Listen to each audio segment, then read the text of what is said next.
I'm Matt. And welcome to the Second Sit podcast. Welcome our special guests, Cohen and Jaden. Hello. Hello. Tell us about yourselves.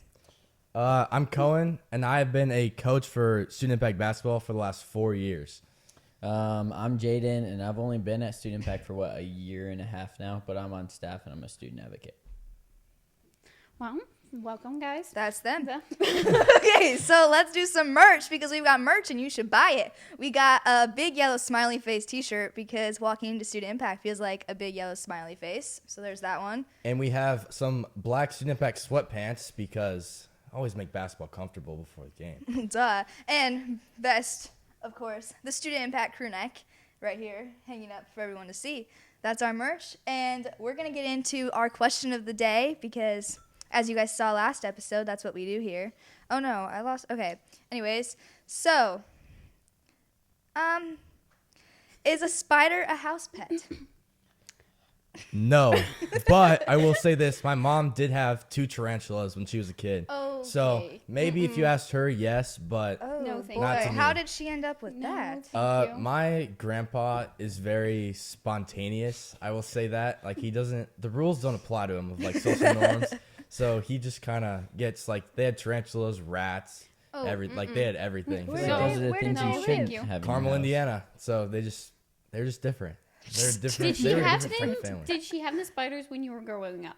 I did not No? with me. You never My got to dad meet would them? not let that I slide. would. I would try to be like Spider-Man, and like, yeah. No. No. No. Okay. I would not let a tarantula bite me. If that's what you're saying, that's just not gonna happen. Try to shoot some webs. Jaden? No. I feel like there's something that infests your house. Nothing that should be in your house. Well, that was a boring answer. I But mean, they're gonna be there either way. You just claim them as a pet or not. will you guys Guess kill? Will could. you kill a spider? Like, Yeah, I'm stomping on it as soon You as I Yeah, see it. I stop it. I It's won't go just- near it. No, it's dead as soon as I say it. I'll call someone else in the room to kill it for me. Okay. That's how we do this. Is it like a moral thing, or do you just not? No, you're I just could grossed out care by less it? about whether it dies or not. I'm just Wow. scared of it. Wow. Okay. She's getting as far away as possible. Yeah, no Okay. spiders for me. Or bugs. Stink bugs. Woo. Okay. Nice. Good to know. Okay. Great. So, anyways, today we are here to talk about Student Impact basketball. Big deal because, it's basketball. And course. so we're going to start with how you guys got involved with Student Impact and the basketball league and that kind of stuff. So I was never good enough to play in school basketball, but I always liked basketball and I wanted a place to play. And Student Impact, like when I was in 7th and 8th grade, I knew about it and everyone in our grade plays it, so everybody. I just joined. And then my freshman year, my brother came into the league, and he was a 7th grader, and I thought to myself, why not coach for him? It's a good way to get service hours, feed into the younger kids, and so that's kind of how I got invested for these last 4 years of coaching. And then, so I moved here, 2 years ago, and I played basketball in Wisconsin for a long time. I moved here, and I was looking for just a place to play and a place to get connected and know people. So I played Student Impact basketball, and I knew absolutely no one, but it was a great time. Cool. So this is going to be your first year coaching? Well, so last year I coached for about half the year, Half the year. and then I was a captain of my team, but no one listened to me. So I mean, yeah, that comes and goes. And then, Cohen, you said you are a coach and a player this year? Yes, so I've coached and played for the last 4 years. I've played for 6 and coached for 4, so should be fun to get back at it. Okay, I want to cover, the basics of, being a player. How do you guys, start off your game? Do you guys have a snack or a drink that you, go for to graduate? I think water is always a good start. Yeah, water. Just that big Gatorade bottle. It's just Oh yeah. yeah, can never go wrong with water. But otherwise, no, because the game starts at 5, so it's right after school. So you kind of just get home, change, and just go right away, and then the games just start. So you're kind of just thrown right into the action right when you get there. Yeah. Not much to prepare for. Yeah. What would you guys say is your favorite part just as players at that league? As players, Yeah. it's definitely the camaraderie because everyone knows each other. Yeah. I mean, except Jaden, but He's a but newbie, it's all okay. of us go to school together Yeah. and we see each other. We can trash talk in the hallways Yeah. and stuff like that. It's the camaraderie of all the teams, knowing everyone on the other team. It's always the best. You Yeah. can't forget the competitiveness. Yeah, That's the true. best part. So how much crap talk is happening during school? A good amount. A lot of that will Okay. be left out of this podcast, but Okay. Yeah, that's fair. there's a lot. Like tensions are Yeah. high on Fridays before the game. Who's your biggest enemy? Enemy? Yeah. Right now, I'd say it's Bahar because he stole the coach of the year from me last year, Yeah. and I look to take that trophy right back from his smug face this year. Now, Jaden, are you going for the same thing? I can try, but I don't wear suits, so I don't know if I can compare to Cohen here. He's a pretty serious guy. I am very serious. The suits sprouted from making my team know I mean business, and the other team too. Like when I walk in to that game, and the other coaches see me in a suit walking straight faced, they know like I'm gonna lose today. Like they just That's like their initial thought? yes, they're like Okay. I can't beat this dude. He's wearing a suit. He knows what he's doing. So do you feel like a better coach when you are wearing that Oh suit? yes, I win far more games when I wear a suit than without it. Oh, My team okay, that's is your just secret touch. yes. Do you it's have a just lucky inspired. suit? A lucky suit. No, but every year before Christmas, like the game before Christmas break, I have like this red Santa suit that I bring out. It's like red velvet, and that's Okay. kind of like the tradition I've done the last couple of years. And you guys will see me in it this year, but that's kind of my Special tradition. edition? Yeah. Okay.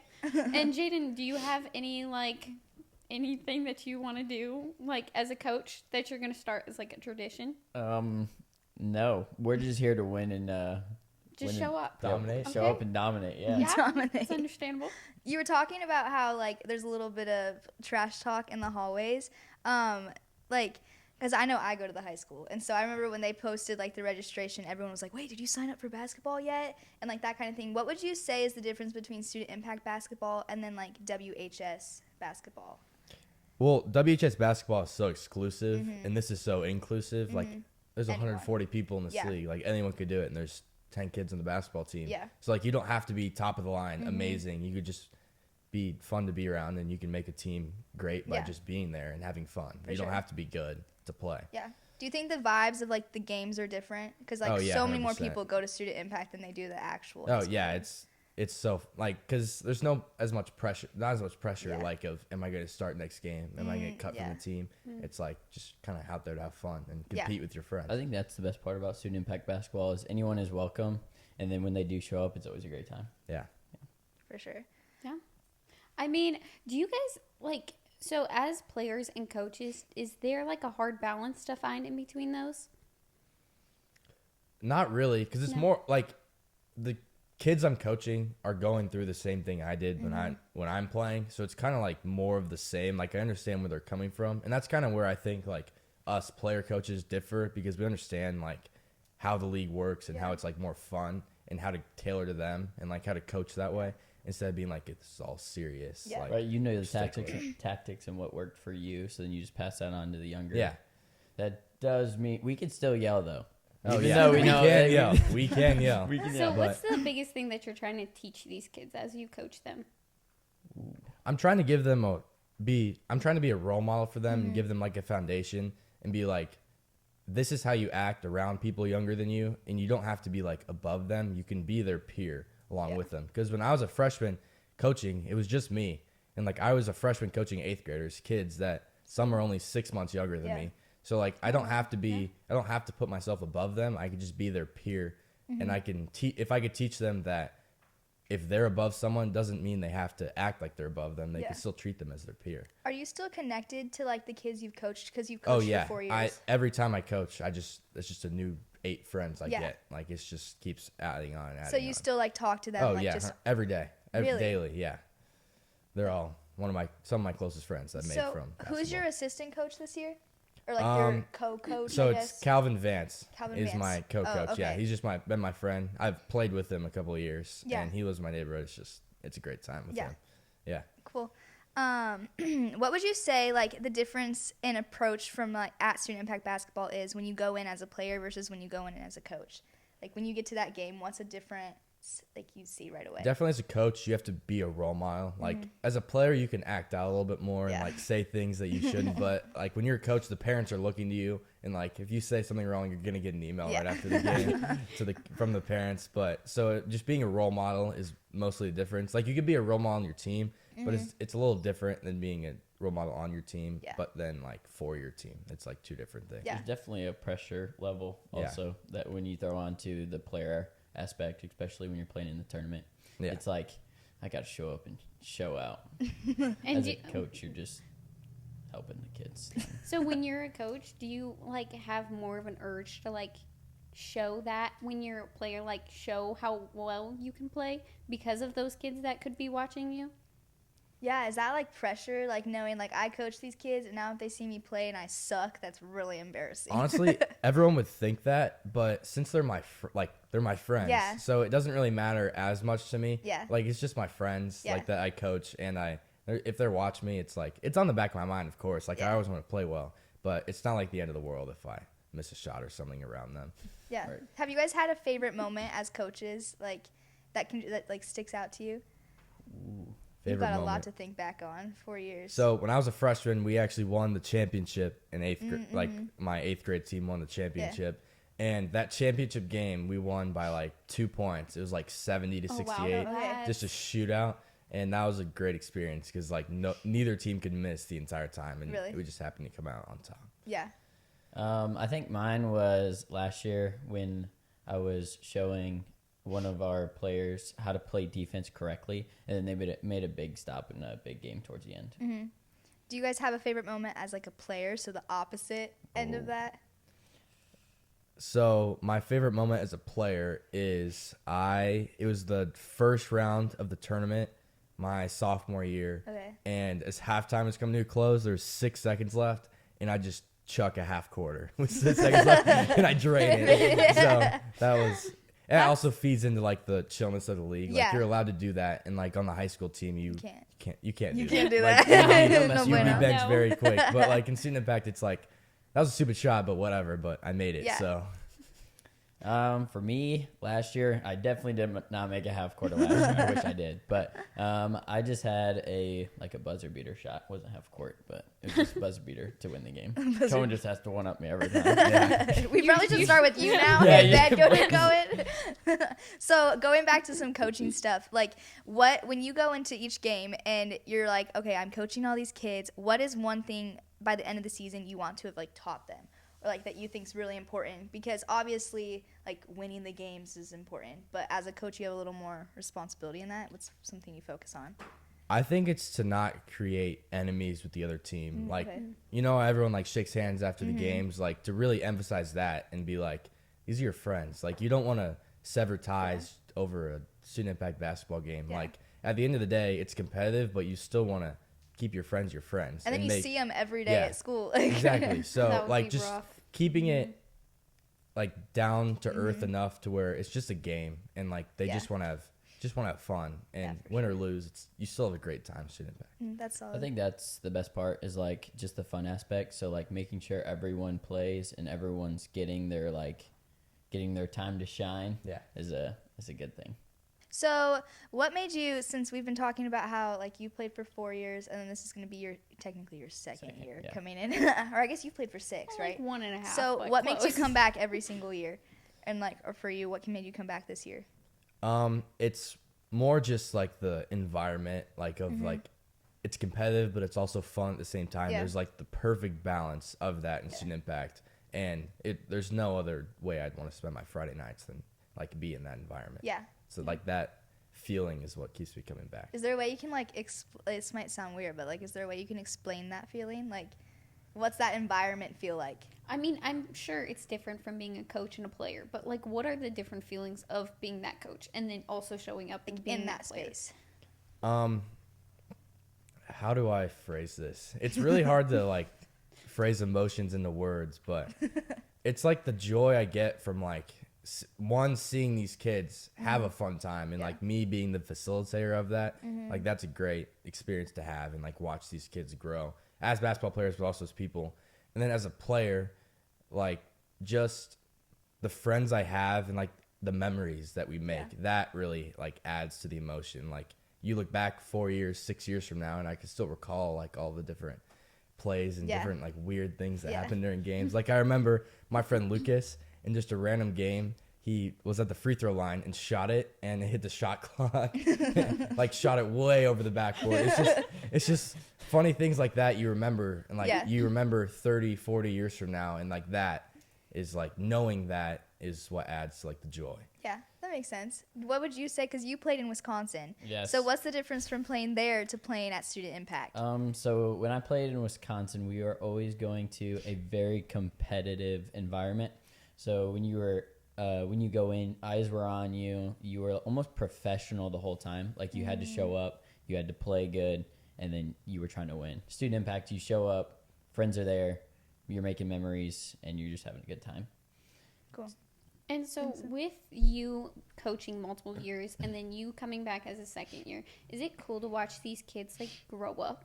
Like, as if you're their coach 1 year, do you try to draft them again? So my friend Theo, he was on the 8th grade squad that won it all. And then after that, every year I wanted him on my team. And I coached for him in 8th grade. I played with him in 9th grade. I coached for him in 10th grade. And I played for him with him again last year. Then this year it didn't shake out that way. I'm not playing with him. But it's just, like, the friends I make, and, like, I want kids that I've been with before. And just to make the team more fun. And he's a pretty good player, too. So it's also great. So watching that growth is probably a special moment as, like, a coach. I know you get to play with them and as a coach, but especially, like, do you, like, see the things that you, like, try to teach them, like, them becoming that? Is that, like, a special moment for you? It is. It's really hard to only be in Student Impact for a couple months and then go away for 7, 8, 9 months. Yeah. But it's insane to see, like, the 8th graders I coached that were, like, these 5'2" little people become, and now they're, like, 6'3", 200 pounds. And it's like, they're much bigger now than me. You're Like, looking up seeing, to them. like, the physical growth too is cool. But then also their, like, emotional growth, like, they would maybe cry after the games in 8th grade, but now they're, like, more sound, like, men now as the time's gone on. That also probably helps the environment of Student Impact be the way it is, because it's like they all make those connections at Student Impact, and then every year when they come back, it's like those connections just come right back. And they like, grow, too. Yeah, for sure. So that's cool to think about. And I know, so the season's just now starting, and we just had the draft, like, a week or 2 ago. How did you guys go through the draft process? The draft was really funny to watch, especially since someone here drafted. Okay, I'll explain. Yeah, what happened? Okay, so I get my first pick, who actually just his name's Nathan. He just got selected play for the school team. So I'm out of my first pick. Oh, you don't have now. him. I'm out of my first pick now. So that's great. And then my second pick is a kid I actually take to school. His name is Clayton, and he played for the school team and stopped, and now he's playing Student Impact. So his number was 22. And I circled 22, but then I wrote down 23, and when my name was called, I said 23. So it's not Clayton. So now I'm out of my first 2 picks. So we're going to have to see. I'm kind of scrambling now, but we're going to see where the team Did you end up getting Clayton? I did not. Oh. So the team that drafted after me actually was very firm that they did not want to trade him for whoever, especially since I don't have my first pick. So working the draft, there was 2 teams sitting next to each other. They were friends. But the one kid, I heard him tell another person that he was listening in on the other teams talking about who they were going to pick next. And that person picked every time before them. So he picked every single player that the other person wanted. And so I know that, like, the draft process got a little angry between people because of that, like, back and forth. And so did you guys have, like, a major moment where you were like, dang it? Yeah, definitely those first 2 picks. I don't know about Jaden, but those are really frustrating because everyone likes to have their first 2 picks like their star players, but we'll make it work this season. We'll make it work. I can't say I had an oh dang it moment. You did it? My team's pretty it just solid. all worked out for you? Yeah, I got to. Do you think, like, so you were talking about how the teams were frustrated about picks. Do you think that, like, competitiveness or, like, that tension will come in once the games start, and, like, they'll be like, oh, they took all my picks, like, I want to beat their team now? Oh yeah, 100%. Well, it's always like, I want to beat this team. I need to beat this team Yeah. because Yeah. the players probably know the coaches know the coaches, and the coaches know the players. So, like, it's this big web of everyone. So it's always like every game, no matter who you're playing, is always there's high tension. All the aspects bring the competitiveness. Yeah, for sure. There's no one thing that doesn't bring it. Being in that draft room, there was so much, like, tension, but it was like family tension. I want to say, like, it was like not like a, oh my goodness, I hate you, like blah blah blah. It was like a dang it, like, I know that you just got a really good player, and now I'm regretting my pick. Yeah. And so, like, I think that, like, family bonding, that's, like, a part of it is so cool to, like, experience. Because this is my first time experiencing it. And so, like, coming in and, like, watching all this, like, unfold for the first time, and the drafting process itself was so funny. And just to, like, be there for. Yeah. And this whole league is so different from other leagues. Like, have you guys played in a league that's like this ever for anything? Not really like this. I did play in prime time, Okay. like in my younger years. Yeah. I did this in prime time, but this is unique, and that's what makes it so good. Yeah. Like, you can't really find this anywhere else. Yeah. So why would you say, like, if someone had never played student impact basketball, what would you guys say is the reason to come play? Ooh. I think the fun part, kind of like what we just said, the draft, like you draft your people, and then I don't go to Westfield, but then you go to Westfield and you see your opponents and the people that's on your team, and I feel like it's just a fun connection. And like you said, the trash talk is always going on, so it's like a fun circle. Do you guys have, like, one big competitor? Well, he said Bahar. This year's Bahar for coach of the year. I think everyone's going for Bahar. Yeah. We got to get him on here to get his point of view. Because, like, I think last year was his first year coaching, and he just steals it right from me. And it was my third year, and it was the first year of the award, but I think I'll make a run for it this year. Okay. You're confident You in wanted that? I'm pretty confident. Okay, cool. So I think this should be, we're going to make a toast to it. Yeah. Is it time? So we do a toast at the end of every Okay. episode because, like, sip and a toast. Like, Okay. Good plan. trying to be witty. That was pretty good. So does anyone have any ideas for what they'd want to make a toast to? I would like to toast to a healthy student impact season so that no one gets hurt. Okay, yeah, There's a that's- couple like that's a good concussions one. last Yeah. year, and I just would like everyone to maintain healthy because this isn't the center of people's Yeah. lives. Like they do other things, but it's just something they come do to have fun. Yeah. And I don't want someone to get hurt doing that. And think that's a good I one. definitely think adding on to that, the competition is high, but the family that everybody has is really cool. So just Okay. making a toast to that. So let's connection. toast. I don't know if everyone has a drink, so just pretend you don't do. have a You drink. got a mug right here. I got a mug. You got a Sit. 10 mug. I got one. See? Okay, we're going to make a toast. Oh, he's got candy. You gotta milk it. Oh, right? We're going to make a Perfect. toast to a healthy season and just good connections throughout it, okay? So what do? You just toast?